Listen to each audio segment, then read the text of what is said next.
Welcome to the last session in the 2023 USC Financial Literacy Conference. Our session for this evening is entitled Building Financial Wealth and Independence. My name is Lori Shreve-Blake, and I'm the Senior Director for Career Engagement at the USC Career Center. It is my pleasure to introduce our esteemed speaker for this evening, Jeremy Schneider. He is the founder of Personal Finance Club and a successful entrepreneur and personal finance expert. After starting an internet company in college and selling it at age 34 for over $5 million and retiring at 36, wow, Jeremy has dedicated his life to teaching personal finance. He founded Personal Finance Club, a community of champions of individual investors who help further financial education.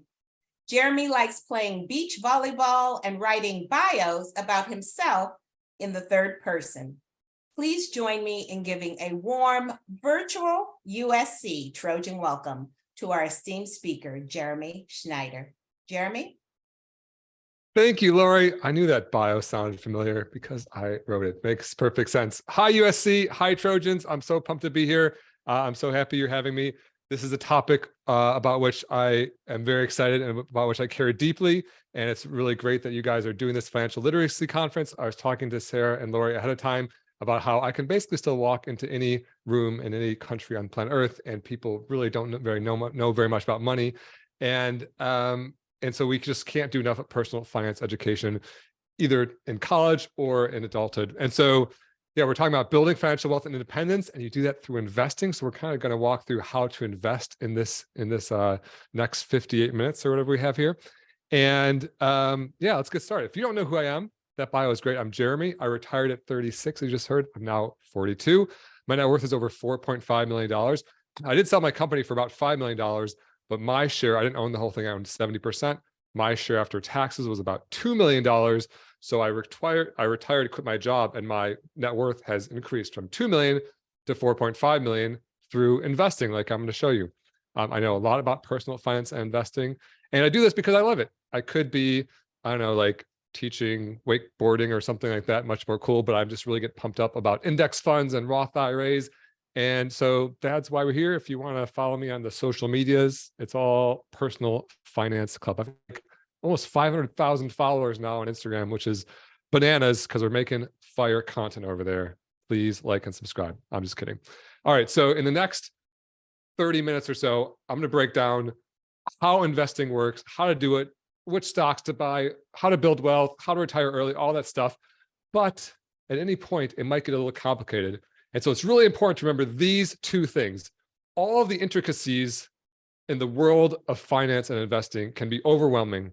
But at the end of the day, there's really two things, exactly two things, and only two things that you need to do to build wealth. And here they are. They're the two rules. Rule number one is to live below your means. If you spend all of the money you make, no matter what, you'll be broke. If you make $500,000 a year, which is a ton of money, and you spend $500,000 a year, for you math majors out there, 500,000 minus 500,000 equals zero, which means at the end of the year, you're flat broke. You have zero. And so, but if you make, let's say, $60,000 per year and you spend $50,000 a year, that means you're investing $10,000 a year. That will easily make you a multimillionaire over the course of your career. So rule number one is you have to spend less than you make. And rule number two, I just kind of spoiled it there, is you invest the difference. You invest early and often. And so you spend less than you make, you invest the difference. If you do those two things, even if you do them poorly, haphazardly, non-optimally, you will be in great shape. If you don't do these two things, even if you really understand investing, then you'll be broke. So if at any point in the next 29 minutes, you get confused and think, well, this is getting confusing, just remember the two rules. Spend less than you make, invest the difference. If you take away one thing from this hour, that is what you need to internalize. So when you have a paycheck, you get paid, figure out how to save and invest some of that money, live on the rest, then you're going to build wealth. All right, but the rest of the hour, we're going to talk about rule number two, investing early and often, how to build wealth, how to turn a little bit of money into a lot of money. And if you ever have seen my Instagram, you know that I love emojis because I can't draw, and so I use emojis. And so I'm gonna tell a little emoji story about Ashley and Amanda. These two emojis both want to build wealth. Ashley saves $500 a month. So she's doing rule number one. She's living below her means to the tune of $500 a month, which is great. She's part of her plan. She saves that $500. She's not spending it. And what does she do with it? She puts it into a high yield savings account, getting about a 2% rate of return. I started Personal Finance Club back in 2019. So I've been doing it 4.5 years now or so. When I first started, high yield savings accounts were paying about like 0.1%. Now they're actually paying about 4%, which is great. But on average, 2% is not a crazy rate of return to expect from a savings account. Amanda also saves $500 a month. So she is doing the exact same saving. She's doing the exact same rule number one, living below her means. But Amanda takes a slightly different path. Instead of just putting it into a savings account and saving up her money, she gets a 10% rate of return by investing in index funds, which we're going to talk about. So how does that look? What works? What happens here? So this blue line there is $500 a month.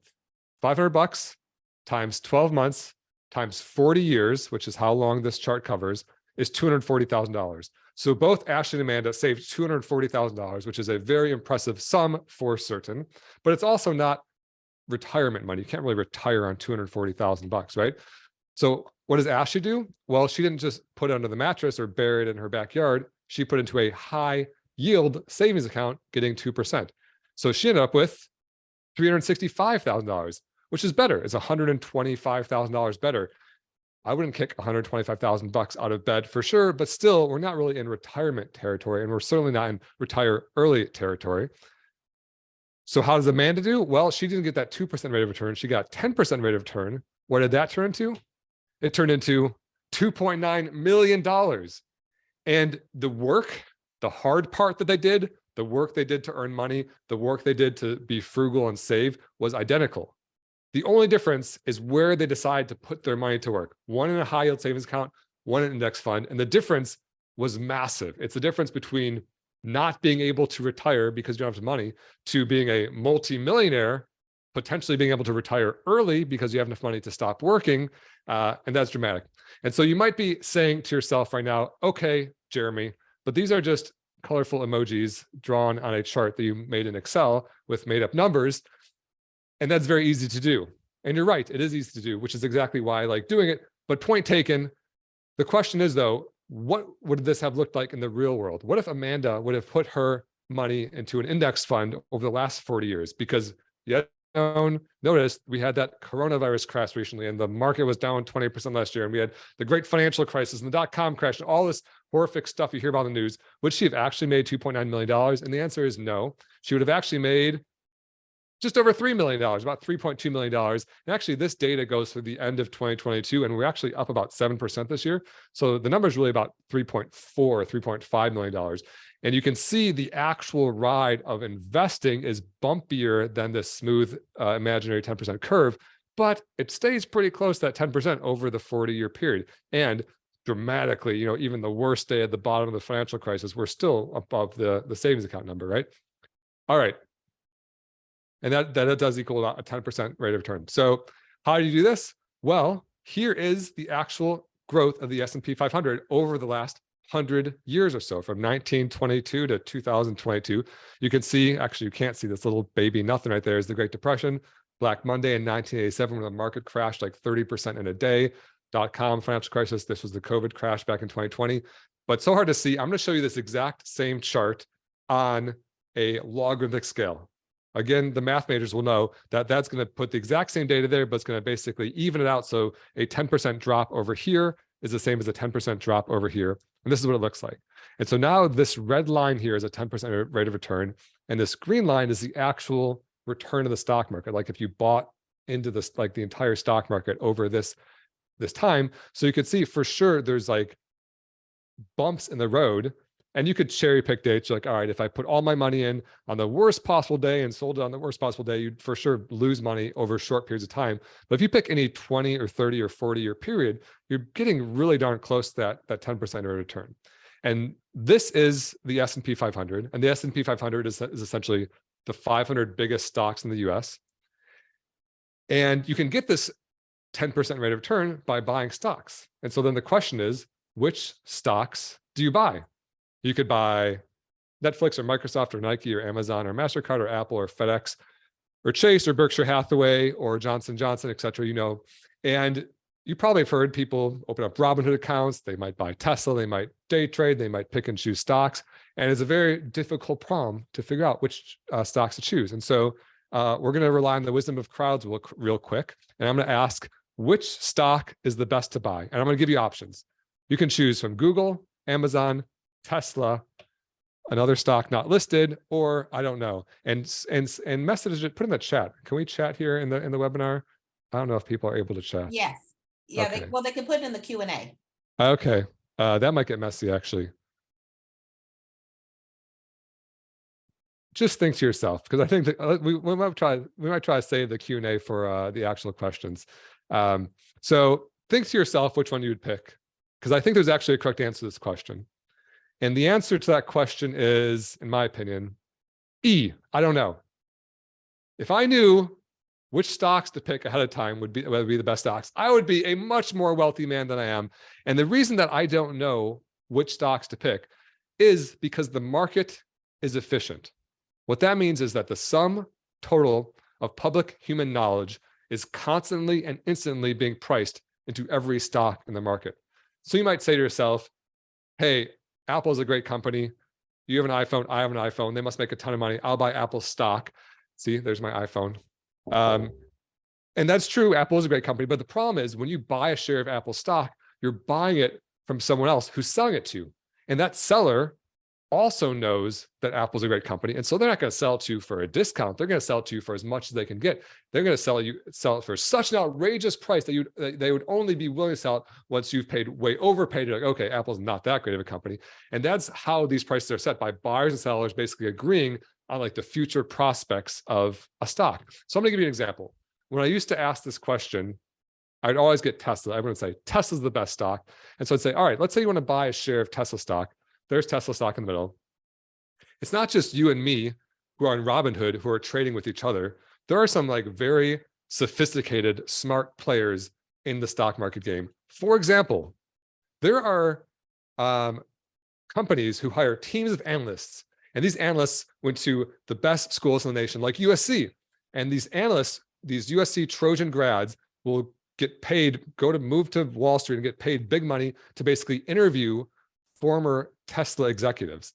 And they ask them questions like, what's the competition like? What's Tesla, or what's Toyota's threat? Is Elon Musk diving off the deep end? What's the morale like inside the company? And they're not allowed to do insider trading. They can't say, hey, what are your numbers going to be for next quarter before you release it publicly? But they are allowed to understand deeply the business, the market, everything that's public, everything that can be found out publicly, they can understand. And then based on all that, and then they're analysts, right? So they just do this deep dive on Tesla. They spend their entire full-time job understanding Tesla and the competitive landscape that Tesla competes in to answer exactly one question. And that question is Tesla going to outperform the market? Is it going to do better than the other stocks? If it is, then they buy it. And if it's not, then they don't buy it or they sell it. But they're not the only ones trying to make this decision.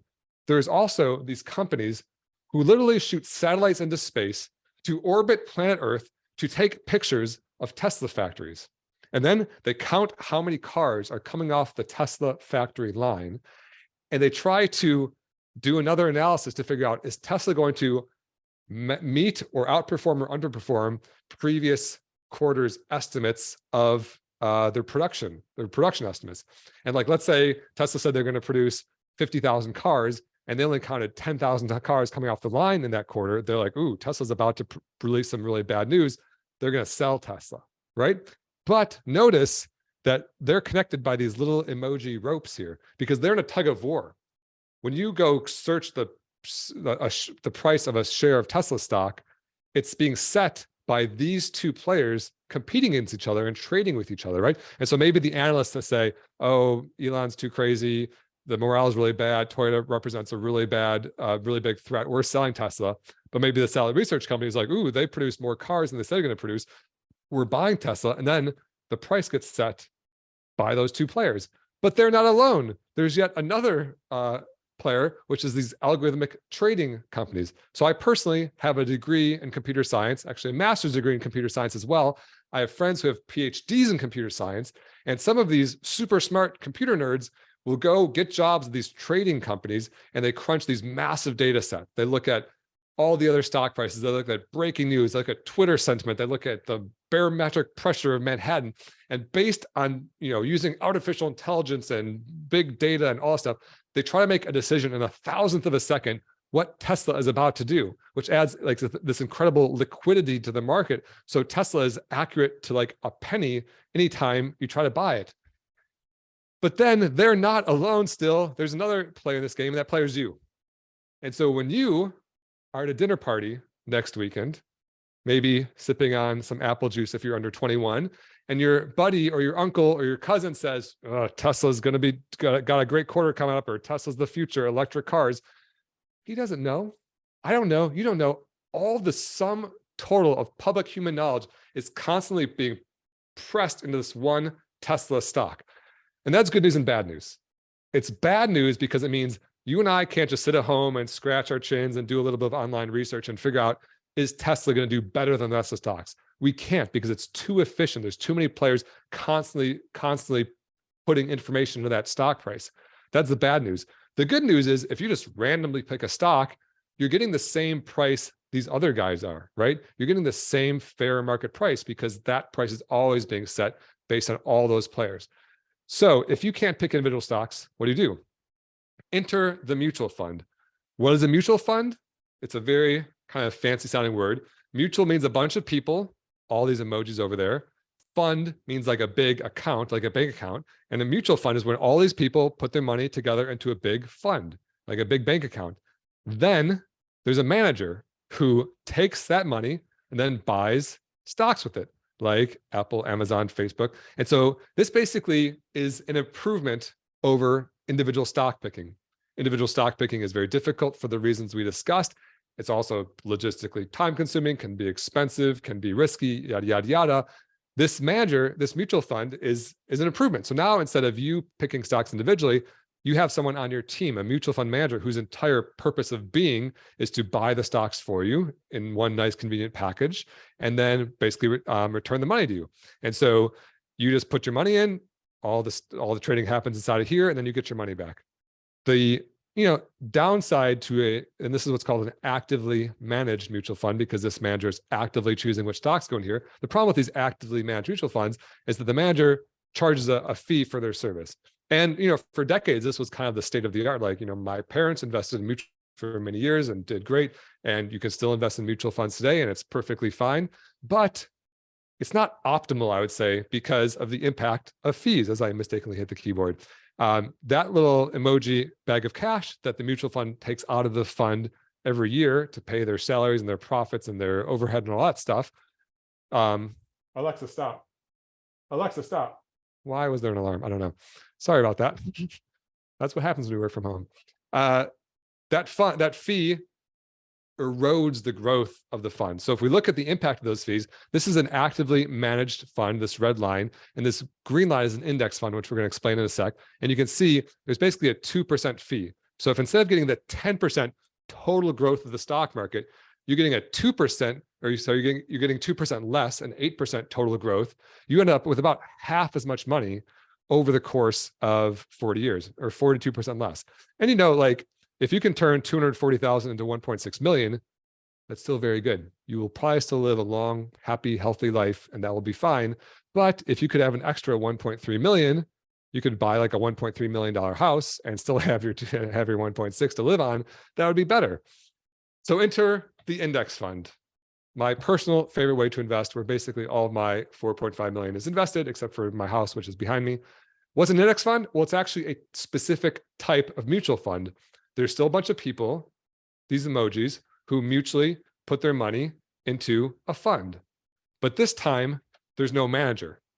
There's no one who's picking and choosing stocks. Instead, an index fund simply buys every single stock in the stock market, or every single stock. And index means list. So it means like a list fund. So every single stock in that list. And when these were first introduced in the 70s, it was a crazy idea. Jack Bogle, the founder of Vanguard, popularized the index fund. And people called him crazy. They're like, why would you buy all the bad stocks? And his answer is the same as my answer, which is the stock market's efficient. And so we don't know what the bad stocks are because the bad companies are so cheap. Their stock prices are so cheap. If you just put a few pennies in them, they could have a huge comeback and you can make a bunch of money, like GameStop happened a few years ago. And the big companies are so expensive, maybe you don't want to over invest in those. And so you buy all the companies in proportion to their size. And so you can see here, there's like the 10 biggest companies in the US right now.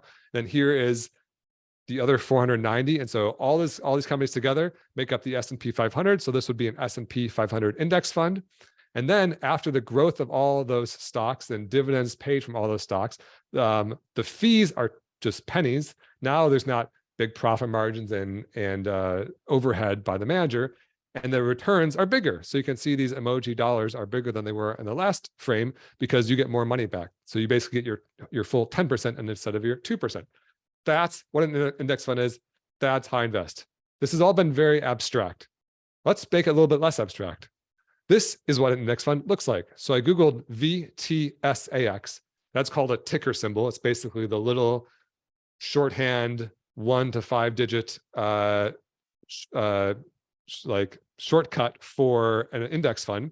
And you can see it says the Vanguard Total Stock Market Index Fund, and then it says Admiral Shares after that. Oh, it says it down there. And so you can see since 2002 or so, it's up 263% all time. And then you can see, oh, there's the ticker symbol. And then you can see the expense ratio is 0.04%. So instead of 1% or 2% like you might get with a stockbroker or a mutual fund manager or even a financial advisor to manage this for you, if you buy an index fund, you get all the stocks, you diversify away all risk of owning individual stocks, and you pay an extremely low fee, 25 or 50 times less than those high fees. Okay, so this is one index fund. This is the Total Stock Market Index Fund. So it's basically buying every single publicly traded stock in the US, which is a fantastic thing to do. But then the next question is, which stocks do I buy? Or sorry, which index funds do I buy? And in my opinion, there's really 3 main index funds you should buy. One is US stocks. That's what we just saw, the total US stock market. 2, you may be aware, the US is not the only country in the world. In terms of the value of the companies on the planet Earth, about half or so are in the US and Canada, and about half are in the rest of the world. And I think personally, I don't like to have all of my eggs in a single country's basket. I think if I were going to pick a country, it would be the US. But who knows, maybe the stocks of Europe or Asia or Australia or South America will have a better next 10 years than the US. I'd like to invest in those too. And the third is bonds. We're not talking about in this hour, but they're a more conservative way to invest, and they kind of round out a well-balanced portfolio. So if you buy those 3 index funds, one of each, then you'd have an optimal portfolio, and you could do that for the entirety of your career. So the next question is, how much do I buy? This pie chart shows an example portfolio with the darker green section being US stocks, the lighter green section being international stocks, and the red section being bonds. In general, the younger you are, the more aggressive you want to be with your investments. So right now, if you're listening and you're around 20, 19, 22, 23, anywhere in your 20s, you should basically love for the stock market to crash right now. Because what that means is that the stock market crashes, you can buy more shares at a cheaper price, which means when you're young, since you like stock market crashes because you can buy more for less, you want to be aggressive. That means you want to be like 90% stocks. So both of these green sections are stocks, the 10% is bonds. But if you're like 75 or 80 and you just want to live off the dividends or live off the income from your portfolio, you don't like stock market crashes. And so you want to be mostly bonds. And so kind of standard investment advice is that I'm going to start this animation here. And you can see as your age goes up, the percent of bonds in your portfolio goes up. And this is kind of like a reasonable allocation based on your age. Then you can see when you hit 75, you're mostly bonds with a little bit of stock. Then you're less susceptible to the stock market crashes we've seen throughout history, but you get more income. But wait, it could even get easier. There is such thing as a target date index fund. A target date index fund is a single fund based on your age that contains those 3 index funds, US, international, and bonds. And you can see this is like the graph version of that pie chart animation we just saw, which says when you're young, you're mostly stocks. When you're old, you're mostly bonds, and it automatically does this for you. And you can buy this in one convenient package. And that package looks like this. Each of these ticker symbols is a target date index fund. So for example, if you were born in 1988 and you have a Vanguard account, you would add all these, I should have said, all these retirement or all these target index funds are based on your retirement year. In my opinion, they should be based on your birth year, but they're based on your retirement year. That's just how it's done. And so to find your retirement year, you can basically take your birth year, add 65, get your target retirement year, then go find the closest number down here. So you can see if I was born in 1988, add 65, get 2053, closest is to 2055, then VFFVX, that's your horse. If this is your horse, this is your ticker symbol. Inside of these 5 little unassuming letters is every single US stock every single stock in the US, every single stock in the international market, and tons of bonds. Automatically balanced for you based on your age and automatically reallocated for you based on this glide path over the course of your career. You can put every dollar to your name in this one fund, if this is appropriate for your age, and you would have a fantastic investment portfolio, which would dramatically outperform the vast majority of investors. Why don't most people do this? Because people are gamblers and people don't have the knowledge, or people think they can outsmart the market. And what really happens is they usually underperform the market. Okay. Where do I put index funds? So we're getting more and more specific. I'm going to show you some actual screenshots of how to buy an index fund in a moment, but you have to put them somewhere. So you're probably familiar with bank accounts, like a checking account or a savings account, but there's a new type of account called a brokerage account. Banks hold cash only. Brokerage accounts hold cash and investments. So for example, these are 3 different types of brokerage accounts. A normal brokerage account is called a taxable brokerage account, but you might have also heard of a Roth IRA or a 401k. All 3 of these are just fancy names for accounts. You open them on the internet, you log in, you see your account there, you put money in. But now instead of just holding cash, you can actually buy stocks and bonds and index funds inside of there using those little ticker symbols, which I'll show you in a second. And so a Roth IRA is especially great because it's a special type of brokerage account that you open and you put your money in and then you buy index funds. How great. And the benefit is in a Roth IRA, you're never ever taxed again. And so as your investments grow, as your index fund grows, generally the government wants a piece of all the growth, but with a Roth IRA, you're never taxed again. And so you might be thinking to yourself, what just happened? This dude was talking about stocks and index funds, and now we're talking about these buckets.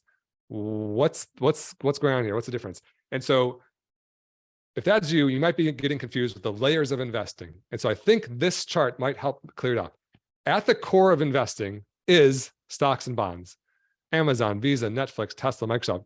Owning companies and owning bonds that produce dividends that pay you while you own them and go up in value over time. That's how you actually make money. That's how investing works. That's what you're investing in. That's the whole concept of investing, is buying these assets. But stocks, buying them individually is problematic for the reasons we discussed before. So it's convenient to buy them in a package called an index fund. So stocks go inside of the index fund, or ETF or mutual funds. Those are other basically packages of stocks.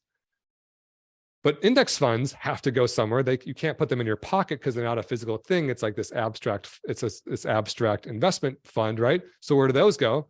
Those go inside of your account. So you open up an account like an IRA, 401k, or brokerage account, and those have to go somewhere. And those go into brokerage. And so you can basically open up a Vanguard account, then open up an IRA inside of your Vanguard account, buy an index fund, and you'd own all these stocks. Those are the layers of investing. And so you might be asking yourself, what's better, a Roth IRA or an index fund?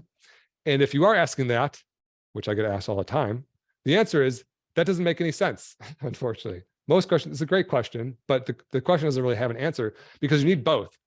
You have an IRA, and then inside of it goes an index fund. Inside of that goes the stocks. All right, we're wrapping up here. I'm going to show you how to actually buy an index fund. And so we talked about stocks, go inside of index funds, go inside an account. You open up a brokerage. And so we're going to start with a brokerage. And so Vanguard is the company that's like the most altruistic in the industry based on their business model. They popularized the index fund. If anyone suggests Vanguard to you, that person basically has your best interest at heart. Their website is not the best, their user interface is not the best, and so there's like downsides to Vanguard too. But in terms of the altruism, I'd say it's probably the best in the industry. And so if you wanted to open up a Vanguard account, you just go to vanguard.com, you'd click personal investors because you're a person. Then you'd get over here, you'd click open an account. You know, this stuff's, once you see it, it's really simple, but I'm like a simple man who likes to see things hands-on. And so sometimes when you're talking very abstractly about index funds and IRAs, you're like, what is this thing? It's all these emojis floating on a blue screen, but this is what it looks like. It's a website, right? So you click open an account, you follow the instructions, it asks you about your name and stuff, and you fill it out, and then you have an empty account like this. Then to actually invest, you click my accounts, you click buy and sell, and then you get this page, and you click buy funds because you want to buy an index fund. Then you get this page. And then here it says, it's basically asking right here for your ticker symbol. And so you can see this VFFVX is saying, hey, what investment do you want to buy? What's the abbreviation? What's the symbol for the investment you want to buy? And so I put in VFFVX based on our previous example, that target date index fund that included US, international, and bonds all in one. You can outperform almost all investors by investing simply in a low-cost target date index fund like that. It asks you, where is the money coming from? You can, or it says how much. You put in $1,000, choose your checking account. Some of these have like these funds have like a minimum of $1,000, but then you can put any amount in after that. And so you can just choose how much money you put in, pull it out of your checking account, and then you're done, you're invested.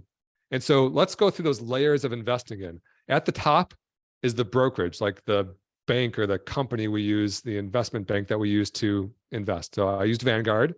Then inside of the brokerage is the account. So there's my brokerage account. So there's the brokerage, is my brokerage account. This could also say like Roth IRA or 401k. Inside of the brokerage account is the fund. So you can see there's my target date index fund, the 2050 fund. And you can see I've got about $100,000 in there. How nice. And then if I click on that, inside of the fund is the stocks. So by buying VFIFX, I actually own Apple and Microsoft and Amazon and Google and Facebook and Tesla and Berkshire Hathaway all the way down the list. And then this is like the cooking show portion of the hour, where if you invest that $500 a month over long periods of time, it turns into $1 million.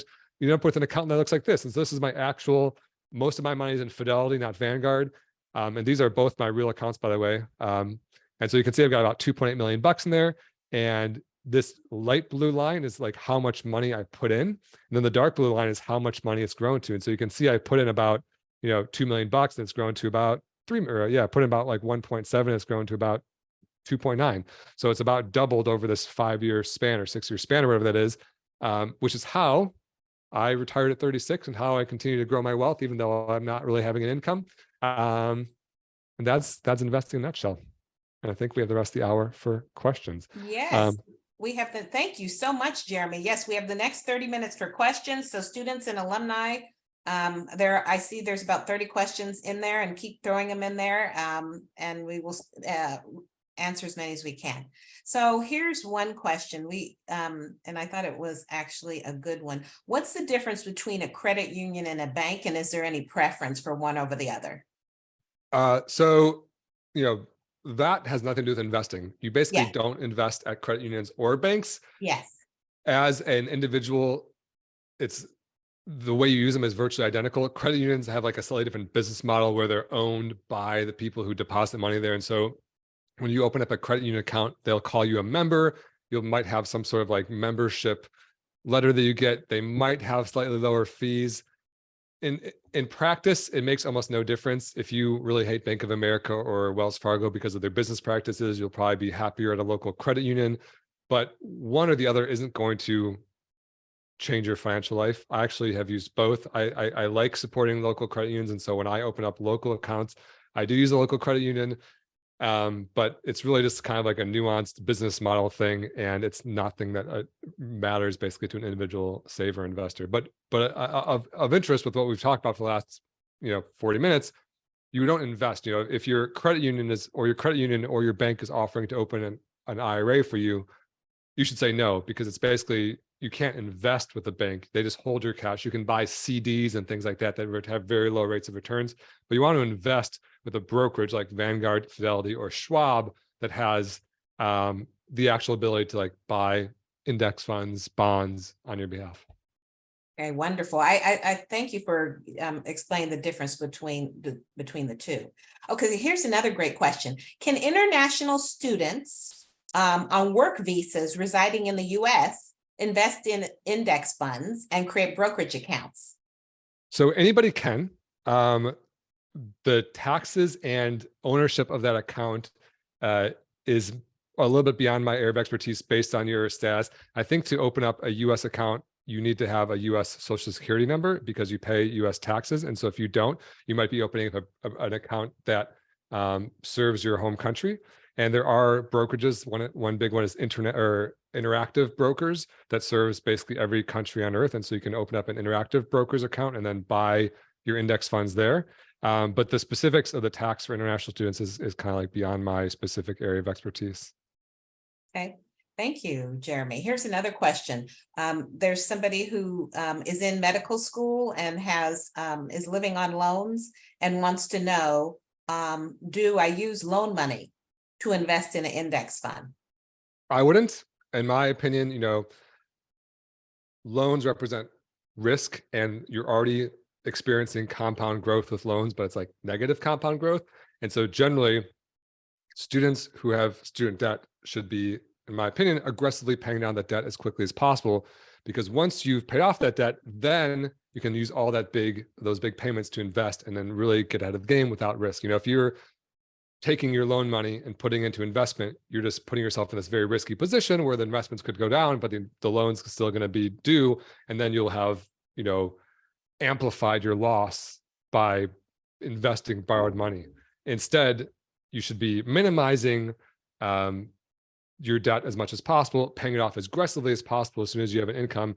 And I'd say investing should basically be only a little bit until you are largely debt free. And so I think it's great if you want to take like $100 and open up a Fidelity account, and or maybe even put in like $20 a month or something, just to learn and understand and deeply experience it while you're getting out of debt. That'd be great. But I wouldn't be doing any sort of debt arbitrage. I think that's much more likely to, blow up in your face than it is to magnificently outperform the market somehow. That's wonderful. Jeremy, can you stop sharing your screen? Oh, yes, I Yes. sure can. No problem. If I remember. Here's another good question. What is the fee for an index fund? I know Vanguard talks about no loads. You talked about Fido, Schwab, Fidelity they call it Fido. And Vanguard. Are there any fees involved with these index funds? So living in the US and investing in the US is an amazing time to be doing it, because they have these big brokerages that basically all competed with each other and driven fees close to zero. And so in general, you should never ever pay any sort of transaction fee. So if I am buying a stock or an index fund, there should never be a charge for that. And if there is a charge, you're doing something wrong, and you need to like learn a bit more. And so, for example, if I go to Vanguard and buy a Vanguard fund, like I just demonstrated for you, there's no fee for that transaction. They make their money on what's called the expense ratio. And the expense ratio is a percent of the total value of the fund that they take out every year to pay their expenses. Actively managed mutual funds generally charge about 1%. So if you have $10,000 in there, they're taking $100 a year to cover their expenses. Index funds generally charge about 0.1%, or usually a lot less. So instead of $100, they're taking out $10 or $5 or $4. In fact, VTSAX, that example I gave, their expense ratio is 0.04%. So it's $4 out of 10,000 that they're taking. That's how they make their money. And so there is an expense, and it's good to be aware of it. But generally, if you're like around 0.1% expense ratio or lower, you're getting into the realm of mathematical rounding error that it's not going to impact your long-term growth. But if you're in the 0.5, 1, 2, 3, 4% range, that's going to dramatically hurt your growth, and you need to find a lower fee investment option. Okay, thank you for that. Here's another question. Can you sell a retirement index fund before your expected retirement date? Also, is there a minimum price for index funds? That's a great question. The answer to the first one is absolutely. The retirement date has absolutely nothing to do with when you can buy and sell. You can buy and sell target date index funds whenever you want. But the type of account they're in does matter. And so if you put money into a Roth IRA, you're basically making a deal with the government that says, hey, I'm going to put this money into this Roth IRA. And because I'm doing that, I'm not going to pay tax on the growth forever. So if I turn my 240,000 into 3 million, I get to take all 3 million out 100% tax-free and spend it however I want. The trade-off with that is you can't do that until you're 59 and a half years old.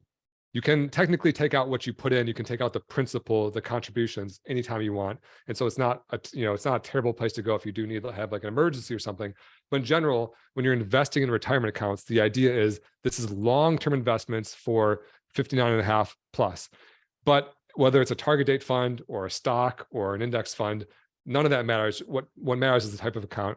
And if you invest in a target date fund in a regular brokerage account, you absolutely can sell it whenever you want. So in fact, like I have, you just saw my Vanguard account. That's a regular old brokerage account. It had that 100 grand in there. I can sell it and take the money out and spend it on whatever I want, whenever I want. So if I wanted to set up a Vanguard account, is it $1,000 minimum or what is it? So Fidelity and Schwab basically have $0 minimums on all their funds. And they did that to compete with Vanguard. Vanguard just never has made that final leap. And so Vanguard's target date funds have a minimum of $1,000. And so you need to basically save up $1,000 to put in all at once. And then you can add any incremental amount after that. So you can put in $1,000 and then next month you can do $20 a month or something. And then their regular index funds like VTSX have a minimum of $3,000. Why? I don't know. But strangely, Fidelity and Schwab have identical, basically mirror image funds that have the exact same stocks and the same fees, and they have no minimum. So, just depends how badly you want to go with Vanguard, but they're not going to perform better or worse than the others. Okay, here's a question. My fiance is receiving a pretty substantial bonus from work. And I'm imagining too that we'll have students, commencement is on May 12th. We'll have students that are getting signing bonuses as well. Would you recommend using it to pay off consumer debt, invest, or set it aside for a down payment on a house? Where would you put the money? So I have a order of operations for that, what I call the phases of investing. Let me actually show you because it's a little bit easier to show you. I'm going to share my screen again here as soon as I pull this thing. And all this stuff is free on my website if you ever want to go to personalfinanceClub.com and search it. But it basically has these phases. Phase one is to max out your 401k up to your match. And so if you guys are employed one of these days and your employer is offering to match your 401k contributions, they're saying, hey, if you put money in, if you save and invest a little bit of money every month, we'll double it just as a incentive. You always do that first because that's like an instant doubling of your money. If you don't do that, you're basically throwing away money. I would pay off non-mortgage debt. And this is controversial, some very smart, altruistic, wise, thoughtful people wouldn't be this extreme about it. But I think that, debt represents risk. Debt represents negative compound growth. And if you can focus and go nuts on your debt first, then I would do that. And so to answer the question, if you have student loans and basically every person who's not trying to sell you something will agree, any sort of consumer credit card debt you pay first. Anything that's high interest, like over 6 or 7%, you absolutely pay that off first because you'd never try to out invest high interest debt because you will just get crushed. Lower interest debt, student loans, mortgages, anything that's like 6, 5, 4, 3% or lower, that you can make a reasonable weighing of the options. But I like to go nuts, pay off all my debt first. Then you save an emergency fund. I saw a question that was kind of an emergency fund question, which is, part of a good offense, investing is offense, but part of a good financial offense is a good defense. And if you don't have cash available to cover unexpected expenses, you don't want to be doing bad things like pulling money out of your investments or getting a payday loan or having credit card fees or overdraft fees or whatever. And so phase 3 here is save an emergency fund. It's like just cash 3 to 6 months or so of savings. Then you're onto the investing phase where you're investing until you're on pace for a healthy retirement.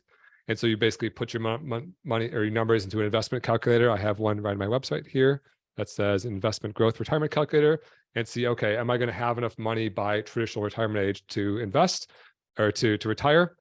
Then you can save for house down payment or kids' college. And then after that, you can invest more or pay off your mortgage. And then phase 6 here is where you talk about early retirement. So if you have gone through these 5 phases, and so if you're 20 listening to this, you're like, oh my gosh, this is nuts. But you guys are going to USC, you're probably getting good jobs.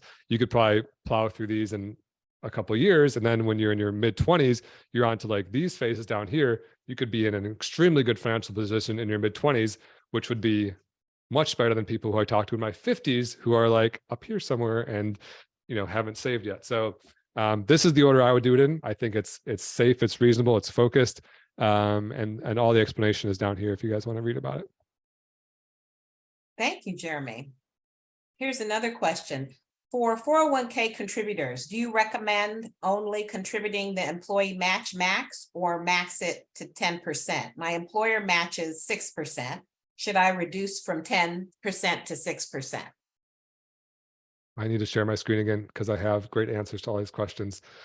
And so this right here is the ultimate investing checklist. This is the order in which you fill up your accounts. And so you invest in these accounts in these orders. And so first thing you do is invest in your 401k up to your match. And you keep, as long as you have more money to invest, this is like a waterfall. You keep working your way down the list. And by the way, if you just maxed out your 401k and did nothing else, that would be fantastic. You would be a multimillionaire over the course of your career. You would retire happily and healthily. There's nothing wrong with that.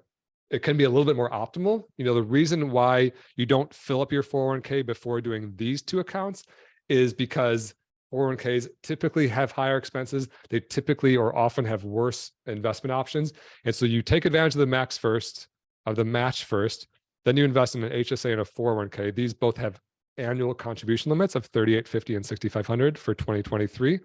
And then if you have more to invest after that, you'd invest the rest in your 401k, which you can put in up to $22,500 per year. So for example, if you can invest like $8,000 a year, you might be doing just your match on your 401k and then, putting it into an IRA or something. Not everyone, HSA is kind of like beyond the scope of this call now, unless someone really wants to learn about it. But, not all these steps apply to everyone. And so if you don't have a 401k or you don't have an HSA, you just skip the step that doesn't apply to you and then fill up the next available bucket.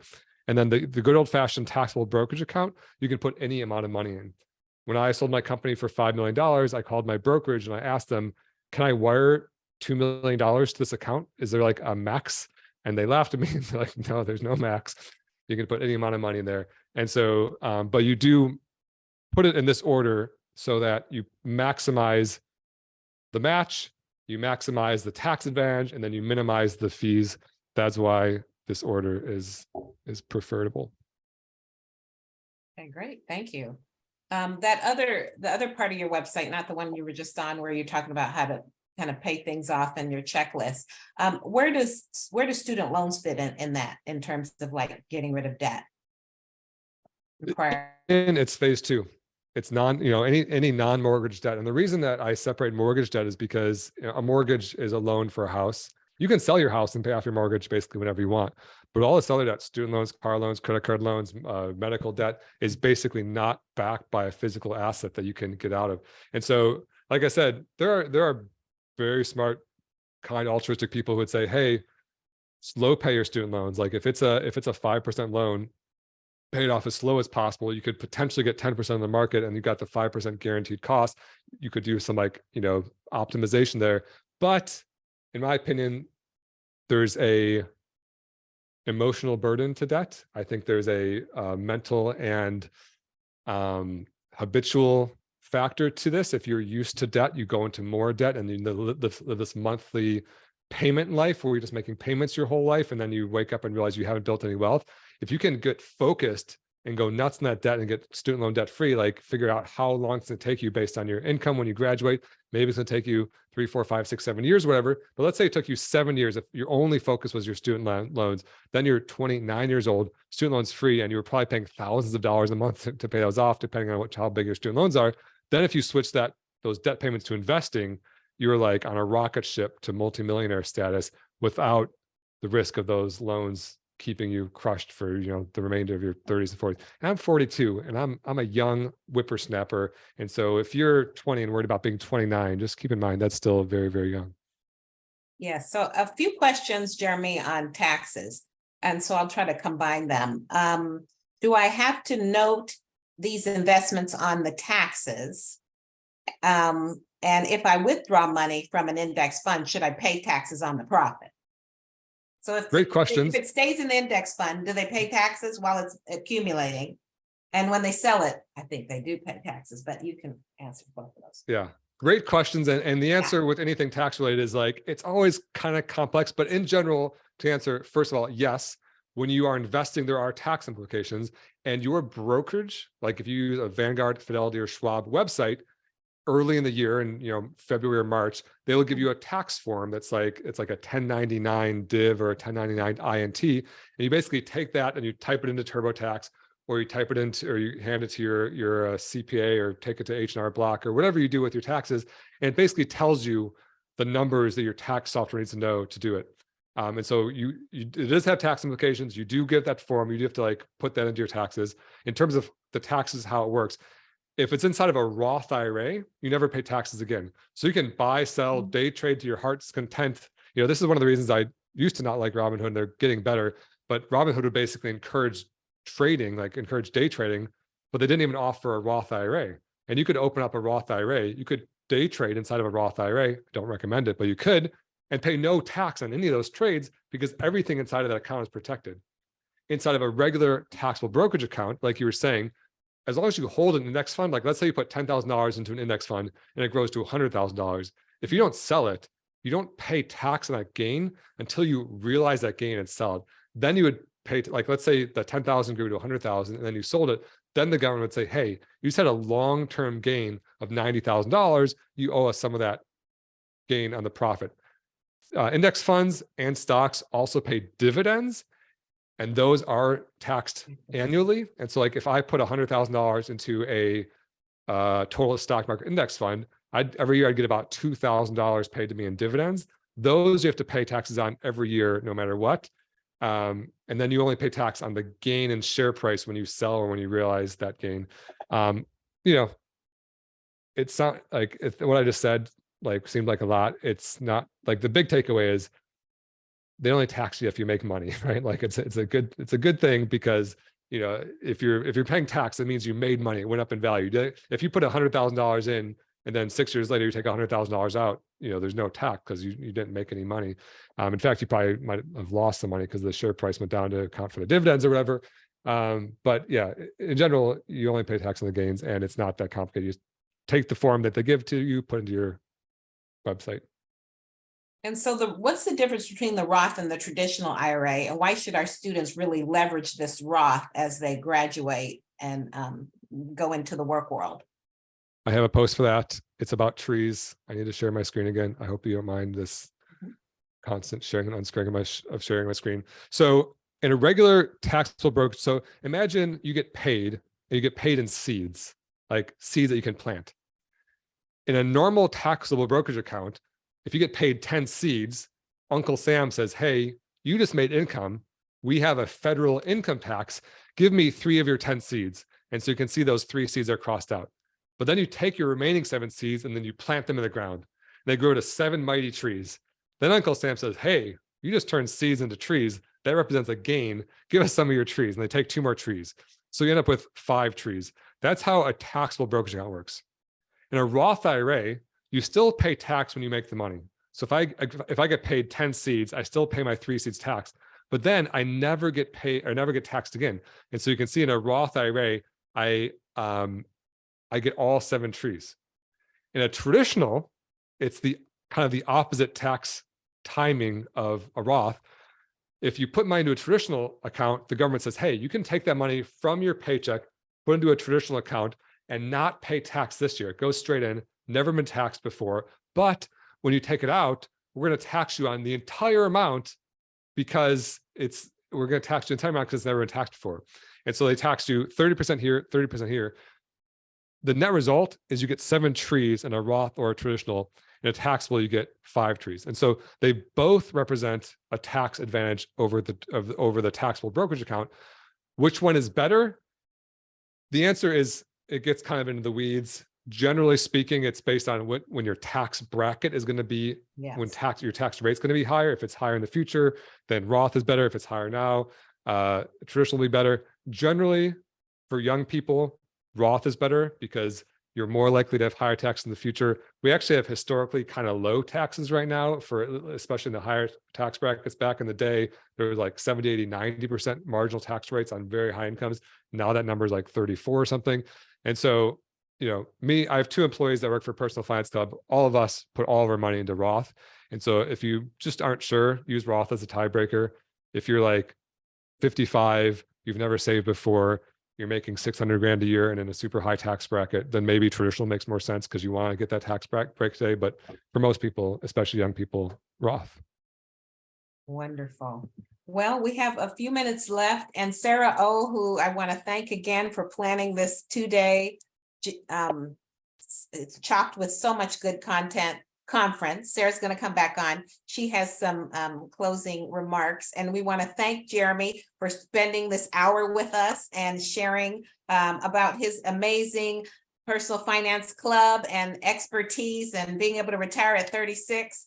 I know we have students that are running businesses right now in undergrad and grad Amazing. that may be in your path one day. Love it. But thank you so much, Jeremy. And then we'll move over to Sarah for final comments. We will be raffling an Apple AirPod and some other things, so she'll announce that. Thank you. Yes, thank you so much, Jeremy. We really appreciate your time. As far as the Apple AirPods, we will be